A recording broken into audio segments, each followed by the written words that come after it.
everybody, and welcome to yet another segment of 16 Minutes with Lizz Ntonjira. Today's guest is an amazing human being that I really love. She makes me happy. She is so authentic with who she is and what she does.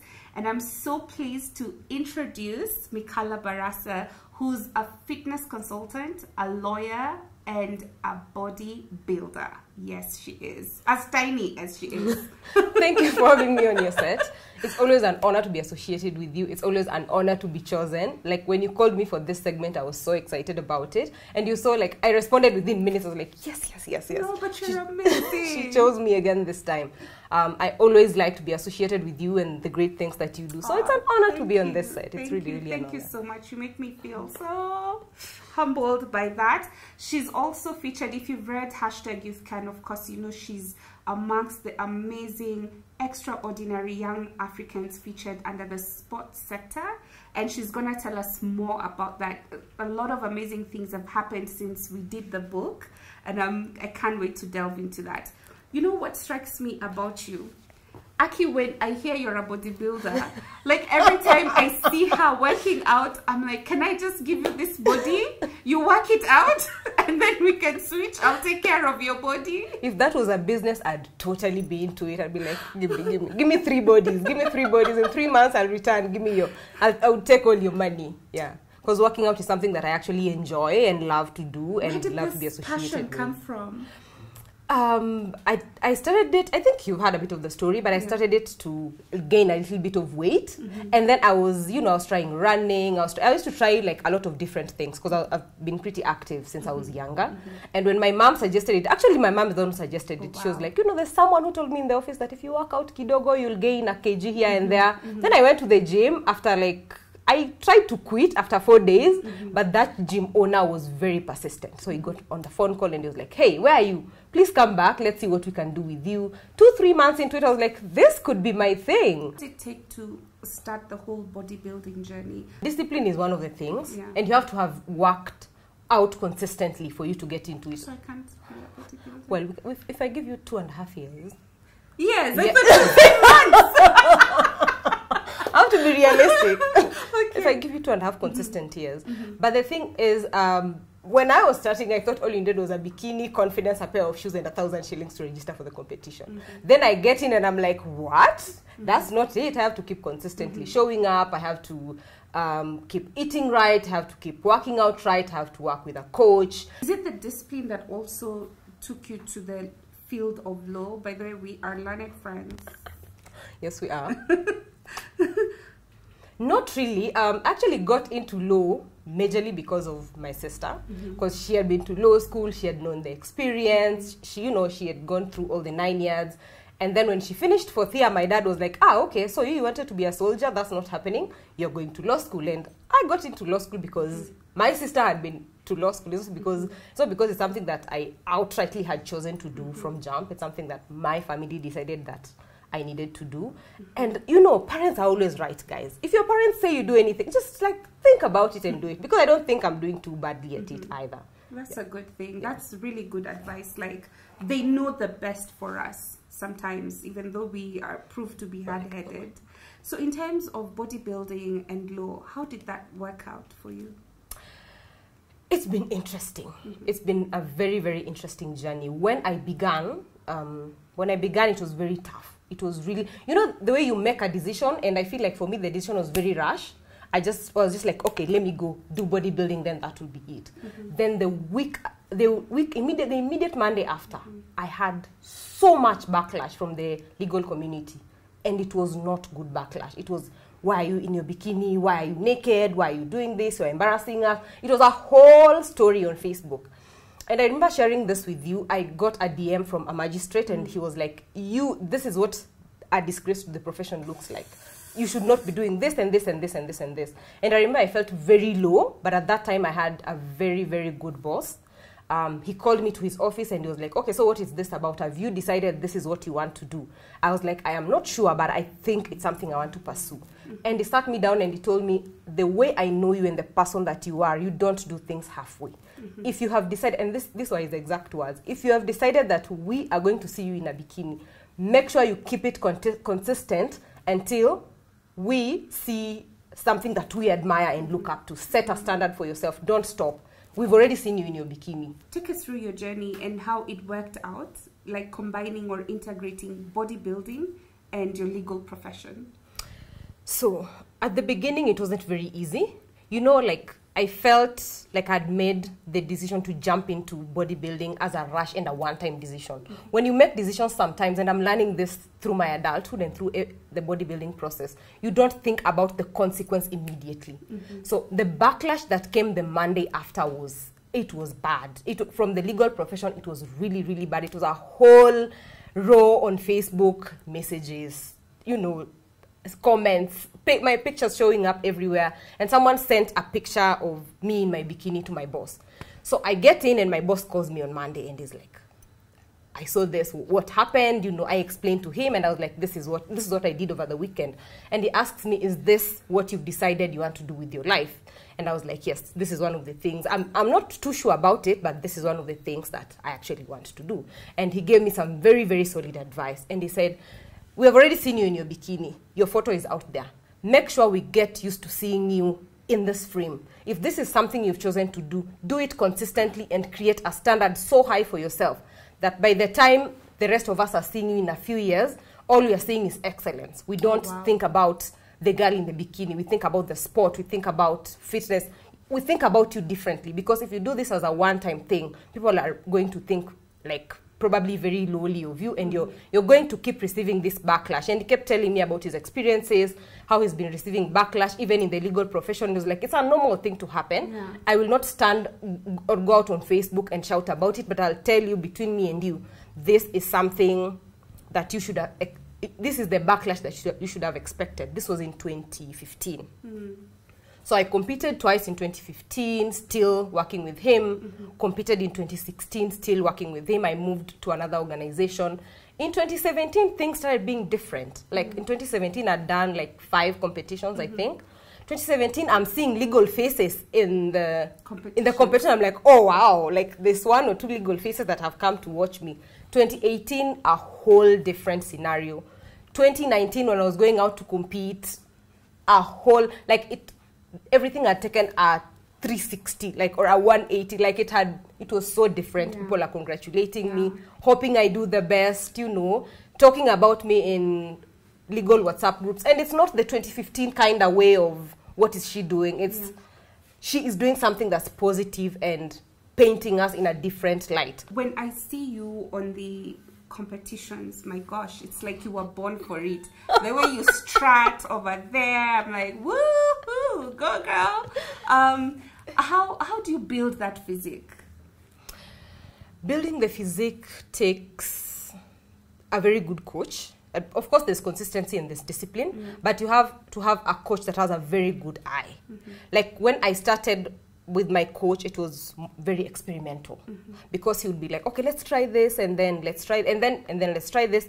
Then he started studying. So you need a very good coach with a very good program.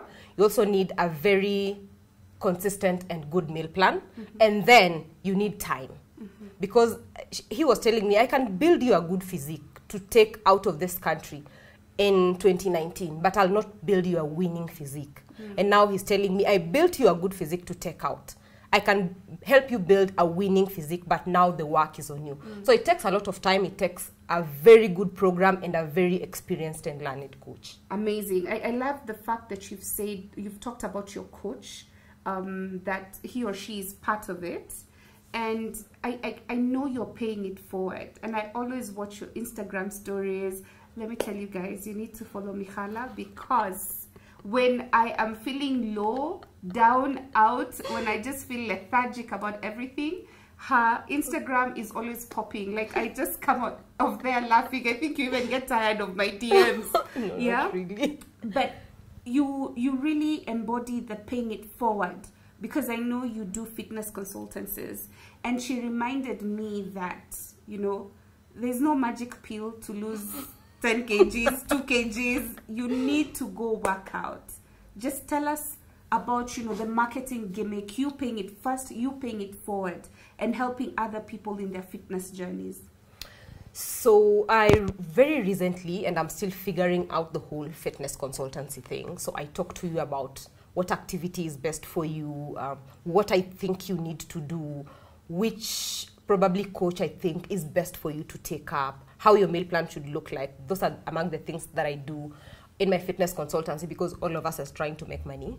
Let's start from that. But the second thing that I'm doing as a pay it forward is once in a while you'll see on my Instagram, I go to a bodybuilding event. I either judge or I just volunteer as an usher. I volunteer to teach people posing, because posing is not easy. You know, the building the physique might be easier than posing, because you see people on stage and they are very, very stiff. That's another thing that I'm actively doing. The other thing that I've started doing is actively knocking on bodybuilding doors, because it's a very male-dominated sport. There's hundreds of bodybuilders in Kenya. I can promise you, women are less than 50 in that sport. Wow. In a competition of like 200 people or 500, maybe 50 will be women, and that's on a good day. On a bad day, you'll be like 6 women. And it's just knocking on those doors and telling people we deserve a seat at the table, and we deserve to, you know, be treated as actually equally the rest of the bodybuilders. The best way to maintain consistency during the workout and during, you know, your fitness journey, and, you know, I think with anything in life, first of all, for myself, I started by saying every day between 5:30 a.m. and 7:30 a.m. is my workout time. Doesn't matter, come rain, come sunshine, Monday to Friday, 5:30 to 7:30. It's so hard, Mikhala, when there are all this marketing gimmicks saying, oh, this belt is gonna reduce your tummy, or if you put this on, it's gonna help you lose X kgs. Can I ask or you a there's question? the slimming tea. Can I ask you a question? Yes, please. Let's say, how many have you tried? Just be honest. I have, honestly, a couple. Have any of them worked? No, really worked? Actually they haven't. Yeah. Exactly. Yeah. And it's the way I was telling you. That is my approach to fitness. Yes, try the tea. I'm not saying don't try the tea. I'm just telling you it's not the way. Try the tea. Try the belt. You know, try the... You know that dance? Have you seen the video for the dance? Oh, yes, I've seen yes. it. Does it actually work? I saw somebody tag you and ask you, Mikhala, does this work? Yeah, you know, like there's the try. Like I'm actually a very big fan of people that have tried all those things. And then you come back and sit with yourself and tell yourself, what is it that I can do that is sustainable, that is consistent, that will help me in the long run? And that's why I'm telling you, set a time for yourself. You're so young. You're so focused, you're so disciplined, you're so committed, you're so passionate about everything that you put your work into, whether it's your law firm, whether it's the bodybuilding. What can you say about building a community of supporters? Without my coach, without Diana, my sister, without my family, without, you know, networks like your network and what you did for me with the book, which has been amazing, by the way, I would not be where I am.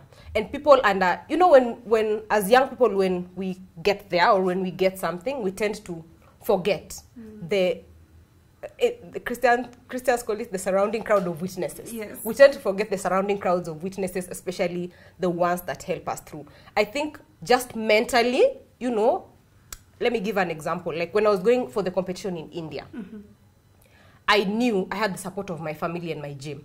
And then someone posted on their social media and said, oh, by the way, in case you guys were wondering, Tina is going out to compete in India. And I received overwhelming love. Like I was going through stories. Every story is like, all the best, all the best, all the best, all the... You know, it makes you sit back and think, if all these people think I can do this amazing thing, then yes, I am carrying just not my dreams. I am carrying the dreams of Lizz, I am carrying the dreams of Diana, I am carrying the dreams of Maurice, my coach, I'm carrying the dreams of the entire Ultra, I'm carrying the dreams of women in bodybuilding. You know, that support makes you understand the magnitude of the belief that these people have in you, and that's the importance of having a support system around you and creating it, and just being nice to people, so that when you're going out to do something, like when you start a brand, people are like, oh yeah, I'd like to be associated with her brand because I want to support that person because she's amazing and she understands that I am on this, she's on that share because I am here. What would you like to tell for any upcoming sports person in the field of bodybuilding, whether they're here in Kenya, larger East Africa, or the whole of Africa, particularly women. If you're a bodybuilder or a woman in fitness or someone trying out a new thing, remember, Mikhala is always rooting for you. Like I am always, Liz will tell you, I am always rooting for someone trying to do something new. Number 2 is just be consistent and show up. Consistency works miracles and magic. I know. I am like the biggest proponent and preacher of consistency. Consistency is the way to go. And last but not least, do not forget where you came from. Like all of us have humble beginnings and where we came from. And once you remember that village or the place that you came from, it actually propels you to try and like do magic and do better. Oh, thank you so much. Like she is dope. Like really, really dope. And I have to before I'll take it in my bucket list. Like I have to do something that's bodybuilding. Even if I'm number last, it's okay. I tried. Thank you so much for making time. I really appreciate it. You know, your Uko top cheerleaders. I know Diana, your parents, everybody is number 1. So I'm there in that cream. So I'm really happy for you. Keep on keeping on. And I will... Yeah, I put a challenge on Instagram that I'm gonna do. I'm gonna make you proud by the end of the year. You know, you are my heel also this year. One of my heels have already done me proud, so I'm still waiting. There's 2 of you left. I think I'm gonna make you proud. I promise. Thank you so much. You're super welcome. Yeah. Thank you for having me.